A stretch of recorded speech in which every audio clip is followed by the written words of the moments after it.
Saya teringat pelajaran dulu sewaktu di kampus di negeri seberang. Di hari pertama pelajaran sejarah Amerika 101, sang dosen bercerita, J.P. Kuhn adalah pemimpin ekspedisi pelayaran bisnis pertama yang menggunakan saham sebagai pembiayaan ekspedisi timur jauh untuk mendapatkan biji pala atau nutmeg. Sehingga bertemu atau bertempur di pulau kecil yang dikuasai Inggris yang bernama Pulau Run di wilayah Ternate Tidore. Sehingga akhirnya terjadi tukar guling atau dalam bahasa bisnis yang terkenal adalah namanya swap share. Inilah deal pertama pertukaran wilayah Pulau Run milik Inggris ditukar dengan New Amsterdam di Amerika. New Amsterdam di pulau itu kemudian hari dikenal dengan nama barunya hingga sekarang dengan nama New York. Jadi kalau tidak ada Pulau Run penghasil biji pala, maka New York dan New Frontier Inggris bernama Amerika tidak akan pernah seperti sekarang ini. Kembali ke kapitalisme modern. Perjalanan Jan Pieter Soen Koen itu memerlukan biaya sangat besar. Karena itu dibuatkanlah sebuah usaha yang bernama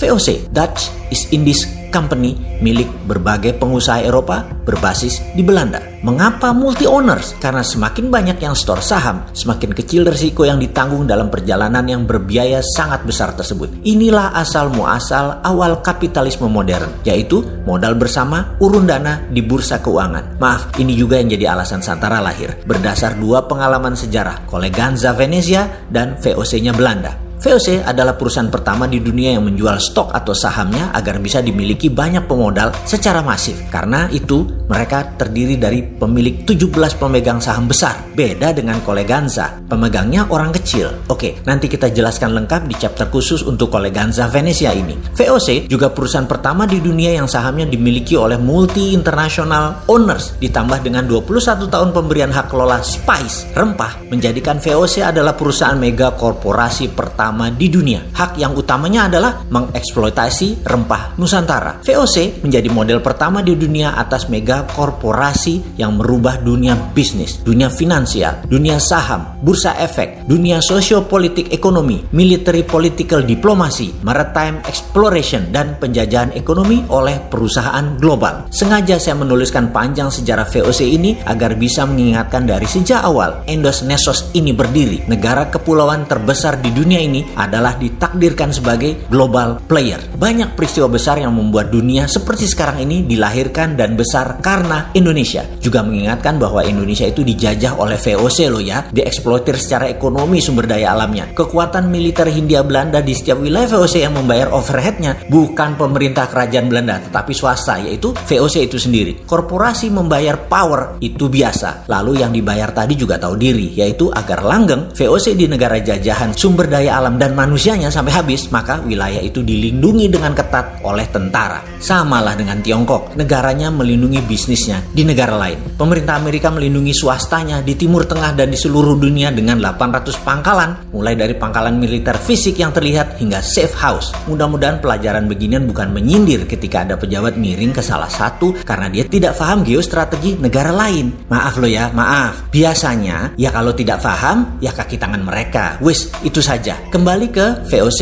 di Nusantara. Rebutan nutmeg, biji pala yang di zaman itu lebih mahal dari emas karena bisa menyembuhkan wabah penyakit yang melanda Eropa. Jadi new normal setelah wabah penyakit di Eropa secara singkat adalah Inggris dapat Amerika, Belanda dapat Indonesia. Deal bisnis yang merubah peta politik dunia. Kita lompati sebentar ke masa setelah Perang Dunia Kedua di Indonesia. Seperti tadi kita ingatkan, Indonesia memang ditakdirkan sebagai global player dan ini semua tergantung dari siapa yang mengelola negaranya. Kita semua sepakat bahwa Indonesia ada emas. Budaya logam Nusantara salah satu yang terbaik di dunia. Kesuksesan Majapahit menyatukan Nusantara dengan tanpa tumpah darah adalah menggunakan perjanjian logam. Emasnya Majapahit. Terbukti hingga saat ini ada emas di setiap kerajaan dan kasultanan di Nusantara. Kemudian syarikat dagang yang menyebarkan Islam di Nusantara, terutama tanah Jawa, menggunakan kekuatan emasnya Wali Songo. Hal inilah yang menjadikan Nusantara memeluk Islam tanpa merubah budaya karena masuknya lembut. Asli budaya Nusantara dan kita semua harus berterima kasih kepada kepada Wali Songo dan caranya mereka. Kembali ke emas, Pak Karno tahu sekali cadangan emas Nusantara ini dan di tahun 1955 sebagai dasar undangan 50 negara hadir di Indonesia dalam konferensi Asia Afrika karena Indonesia memiliki tangan di atas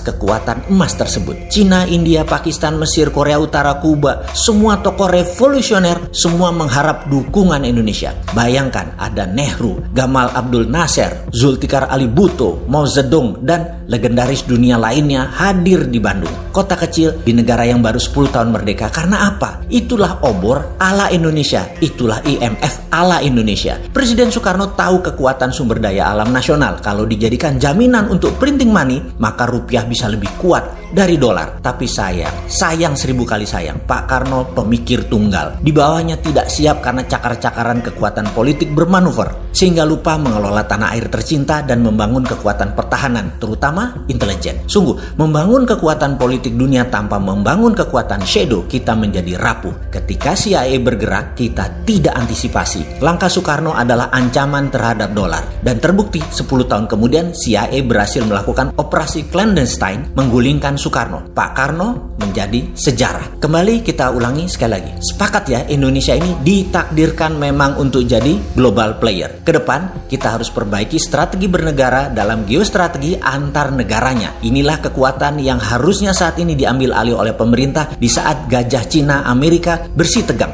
Sekarang dunia bergeser lagi peta politik dunia dengan adanya Thucydides trap antara Cina dan Amerika. Bener deh, kita tidak boleh terjebak obor Cina dan strategi keuangan ala IMF-nya Amerika. Kita harus bermain cantik di antara dua kekuatan. Sekedar mengingat, jangan miring ke Amerika, jangan miring ke Cina. Gunakan hati ke depannya di dalam berbangsa dan bernegara. Sungguh, gunakan lebih dari satu hati di dalam mengelola negara. Hati-hati.